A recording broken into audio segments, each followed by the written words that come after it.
Hello, नमस्कार. मी लक्ष्मी. सर्वांचं मनापासून स्वागत आहे. सर्वांना श्री स्वामी समर्थ. दूध आलंय, दूध ना चाळून गरम करायला ठेवते. आज हाय बेंदूर, तर म्हटलं तर चला आज पुरणपोळी व्हायलाच पाहिजे. थोडंसं वेगळ्या पद्धतीने मी पुरणपोळी करणार आहे. दूध गरम करायला ठेवलं, लागलं त्याच्या बाजूला ना तांदूळ धुवून ना भात लावून घेणार आहे. भात आहे ना मी टोपातच लावणार आहे, कारण की कुकर एकच कुकर आहे. दुसरा कुकर होता तो खराब झालाय माझा. त्याच्यासाठी एकच कुकर आहे म्हटल्यावर कुकरमध्ये डाळ लावणार आहे, तर टोपात भात लावणार आहे. तर चण्याची डाळ घेतली, 2-3 पाण्याने स्वच्छ असं धुवून घेते. आणि धुवून घेतल्यानंतर म्हटले ना तुम्हाला आजची पुरणपोळी थोडंसं वेगळ्या पद्धतीने करणार आहे. तर कुकर घेतलं, 2-3 पाण्याने धुतलं. त्याच्यानंतर हे बघा कुकरमध्ये सगळी डाळ धुतलेली काढून घेते. तर पावशेरपेक्षा थोडंसं जास्त आहे डाळ बरं का. त्याच्यानंतर पाणी ओतून घेतलं तांब्याभर आणि कुकरला लावून घेते आणि झाकण न लावता उकळी आणून घेते. उकळी आल्यानंतर साईडला फेस असतो ना तो काढून घेतला. त्याच्यानंतर तेल टाकलं पळीभर. त्याच्यानंतर हळद टाकलं आणि कुकरच्या ना झाकण लावून घेतलं आणि 3 शिट्या करून घेते. आणि वाजले आता 4. तर म्हणजे चला चाय बनवायचं. चाय बनवून प्यायचं म्हटल्यावर दूध आलेलं होतं ना, ते दूध आहे ना चायमध्ये ओतून घेते आणि ते 5 मिनिटात कार्तिकचे पप्पा पण येणार आहे. तर मी पहिले चाय पिऊन घेते, कारण की मला स्वयंपाक करायचा. चाय पिलं ना की अंगात तरतरी येते. मस्त की चाय पिलं. त्याच्यानंतर आता मी मसाला बनवून घेते. आलं, लसूण, खोबरं आहे ना लोखंडाच्या पॅनमध्ये भाजून घेते. या लोखंड पॅनमध्ये ना फक्त मसाले भाजते, बाकीचं काही करत नाही. मसाला भाजण्यासाठीच मी आणले. मसाला भाजून घेतलं, तोपर्यंत कार्तिकचे पप्पा आले. मग चाय गरम केलं आणि चाय दिलं त्यांना आणि आता तो मसाला भाजून ठेवले थंड होण्यासाठी. आता पीठ मळून घेते. 4-5 चमचे ना पीठ घेतलं, त्याच्यात थोडंसं मीठ टाकलं आणि हळद टाकलं, मिक्स करून घेते हे बघा. आणि थोडंसं तेल टाकलं आणि मिक्स करून घेते हे बघा.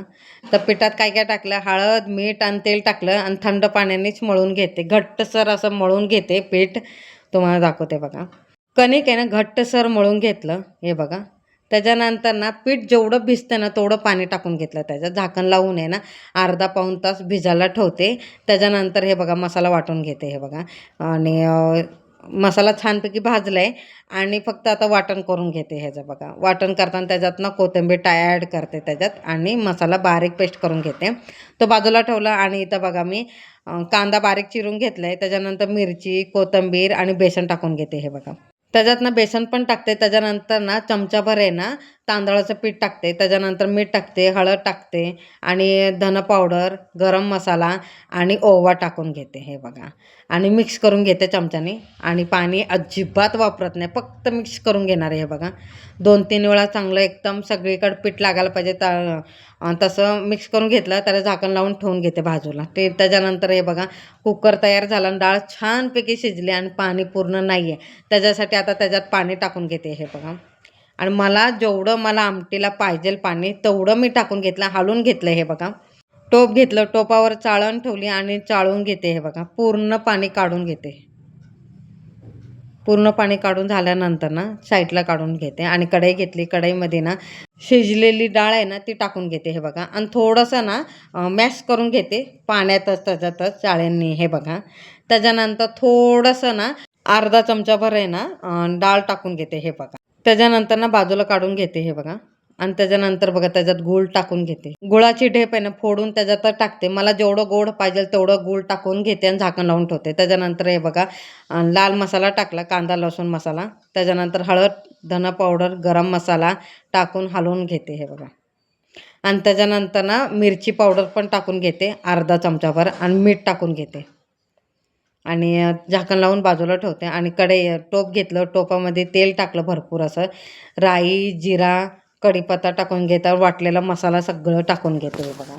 आणि चांगलं तेल सुटेपर्यंत भाजून घेते. त्याच्यानंतर त्याच्यात आमटी ओतून घेते आणि आमटी पूर्ण भरली आहे बरं का, म्हणजे टोप पूर्ण भरले. ओतून नाही झालं पाहिजे म्हणून त्याच्यावर ना चमचा ठेवणार आहे मी आता. आणि इथं बघा गुळाचं पाणी झाले आणि ते आटेपर्यंत झाकण लावून बारीक गॅसवरच शिजून घेते. आणि इथं बघा उकळी यायला लागले. चमचा आहे म्हणून उतू जात नाहीये. तसं ठेवलं ना अजिबात आमटी उतू जात नाही. आता पाऊण तास झालं मी तसं ठेवलंय. उकळी ना बारीक गॅसवरच येऊन देणार आहे मी आता, फास्ट गॅस करणारच नाही. आणि पुरण तयार झालं. त्याच्यात बघा मी गॅस बंद केलाय बरं का. त्याच्यात मी काय काय टाकले बघा. बडीशोप पावडर, सुंठ पावडर, त्याच्यानंतर इलायची पावडर आणि टाकले जायफळ आणि झाकण लावून ना मिक्स करून झाकण लावून ठेवले. आमटीला उकळी आली, उतू अजिबात गेलं नाही आणि मस्त कट सुटलाय. आणि त्याच्यानंतर अजून 5-10 मिनिटं ठेवणार आहे आणि पुरण तयार झालं. थोडंसं थंड झाल्यानं वाटून घेते बघा. खाली बसूनच वाटणार आहे आणि छान वाटलं जाणार आहे. म्हणून पटकन ना टोप घेतलं, टोपात जाळी ठेवलं आणि त्याच्यानंतर वाटीच्या साहाय्याने ना पुरण सगळं वाटून घेणार आहे मी. आणि इथं बघा, आणि पुरण पण एक नंबर झालं आणि छान झाले. आणि चमच्याने बघा सगळं काढून घेते. तर मस्त झाले, पुरण पण मस्त झाले. लागलंच त्याच्याबरोबर पीठ पण मळून घेणार. टोपातलं काढून ना सगळं ना टोपल्यात ठेवणार आहे. हे बघा पुरण सगळं व्यवस्थित काढून घेते आणि लागलंच पीठ आहे बघा तयार झालं. आता पीठमध्ये पाणी केवढं आहे आणि पाणी आहे ना टोपात काढून घेते हे बघा. आणि छानपैकी मळून घेते. मळताना ना तेल पण संगत घेतलं आणि पीठ पण घेतलं. लागलंच तर पीठ वापरणार आहे, नाहीतर तेलानेच वापरणार. कारण की पाणी फुल म्हणजेच पीठ पूर्ण पातळ झालं आहे, तर तेल टाकून टाकूनच मी मळणार आहे. छानपैकी असं मळून घेतलं. हे बघा किती छान मऊसूद आणि लुसलुशीत असं पीठ मळून तयार झालं आहे माझं. आणि तेल लावलं आणि इथे बघा बोटाच्या साहाय्याने मी तसंच करते. पीठ मळताना ना मी बोट लावते. आपले हे 4 बोट आहेत ना ते लावूनच घेते मी. तसं ते ते माझी सवयच झाली आहे. पीठ मळून झालं की बोटं लावणारच. मळूनच झालंय पीठ. तर मळून झालं, झाकण लावून बाजूला ठेवलं. त्याच्यानंतर आता भजी करून घेते. भजीला हे बघा कट आलंय पुन्हा छानपैकी असं. कट पण आलंय, उकळी पण आलंय. तरी पण मी अजून 5-10 मिनिटं ठेवणार आहे. त्याच्यानंतर इथं बघा मी भजीला तेल गरम करून ठेवलंय. आणि भजीचं पीठ मळताना अजिबात पाण्याचा वापर केला नाही. फक्त 2-3 असं शिपडा मारलाय मी पाण्याचा आणि त्याच्यातच मळून घेते मी. आणि 2-3 वेळा असं पाण्याचा शिपड मारलाय आणि त्याच्यानंतर छानपैकी मळून घेतलं. आणि तेल गरम झाल्यानं सगळी भजी असं सोडून घेते. छोटे छोटे करून गोळे करून सोडून घेते. आलटी-पलटी करून घेते आणि छानपैकी ना ब्राऊन होईपर्यंत ना भाजून घेते हे बघा. आणि ना काढून घेते. आणि भजी, पापड असून दे, काही पण असून दे, तर मी पेपर वापरते बरं का. तुम्हाला तर पहिले ताटात काढून घेते. त्याच्यानंतर पेपर, जाळी असून दे, टोपला असून दे, त्याच्यात पेपर हातरते. त्याच्यानंतर भजी आणि पापड वगैरे असं सोडून घेते. आणि इथं बघा एक बॅच तर तयार झाली आणि दुसरी बॅच सोडून घेते हे बघा. आणि छानपैकी आणि जास्त सोडत नाही. 10-12, 10-12 सोडते आणि छोटे छोटे असे गोळे करून सोडते. आणि मी सोडा न वापरता भजी करते बरं का. आणि जास्त तांबूस रंग येईपर्यंत भाजून घेते आणि ते हळूहळू सोडते. आणि तुम्हाला दाखवते मी कशात काढून घेतले. हे बघा, हे पेपर आहे ना, पेपरात काढून घेतलं हे बघा. आणि छान कुरकुरीत झाले बरं का, एकदम मस्त झाले. त्याच्यानंतर बघा आमटीला उकळी आली, थोडंसं आटलं, पूर्ण फुल झालेलं बरं का. तुम्ही बघितलेलं स्टार्टिंगला पूर्ण फुल होतं. त्याच्यानंतर त्याच्यावर ना मी पळी ठेवली आणि बारीक गॅसवरच उकळी करून घेतलं. त्याच्यानंतर कोथिंबीर टाकली. कसं कट आलंय मला नक्की कमेंटमध्ये सांगा.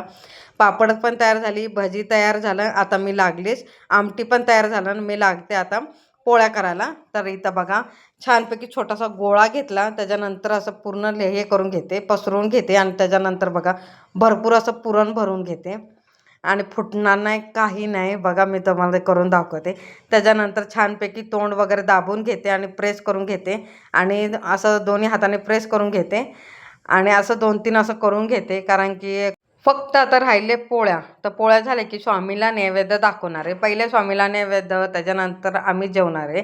आणि इथं बघा पहिली 2 असं करून घेते पहिले, कारण की पहिले स्वामींना दाखवते, त्याच्यानंतर मग पोळ्या करायला लागले. मग बाकीच्या पोळ्या होईपर्यंत 5-10 मिनटं होणार. आणि स्वामींच्या पुढे तर कमसे कम 5-10 मिनटं नैवेद्य ठेवायचं. त्याच्यानंतर बघा गोळा तयार झाला आणि भरपूर असं पीठ लावले. जास्त पण नाही लावलं तरी चालते, कमी लावलं तरी चालते.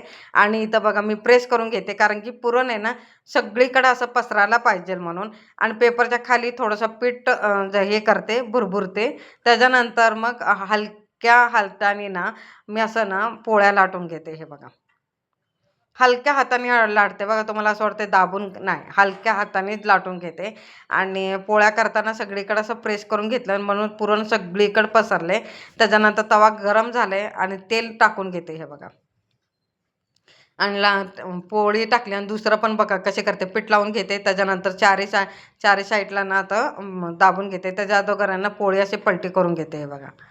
हे बघा आणि कसं असं पसरलं ना की सगळीकडे असं ना पुरण पसरून जाते आणि छान लागते, फुटत नाही, काय नाही. थोडंसं हाताने प्रेस करायचं आणि हळू हलक्या हाताने पोळ्या लाटून घ्यायच्या.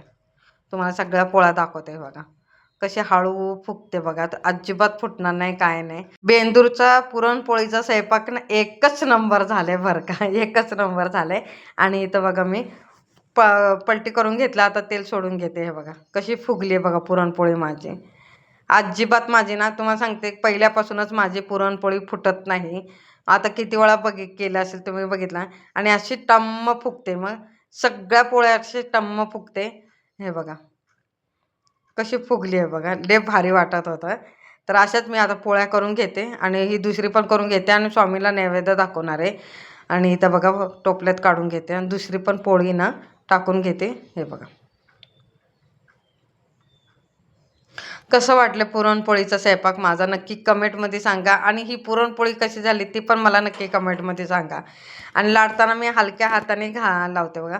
आणि तुम्हाला सांगू का पीठ आहे ना मी पहिल्यांदा पाण्यात भिजत ठेवले बरं का. पहिल्यांदा मी कधीच पण मी लागलंच तर मळते आणि 5-10 मिनटं ठेवते आणि डायरेक्ट पोळ्या लाटायला घेते. मग पण पहिल्यांदा मी ठेवलेत मी पाण्यात बरं का.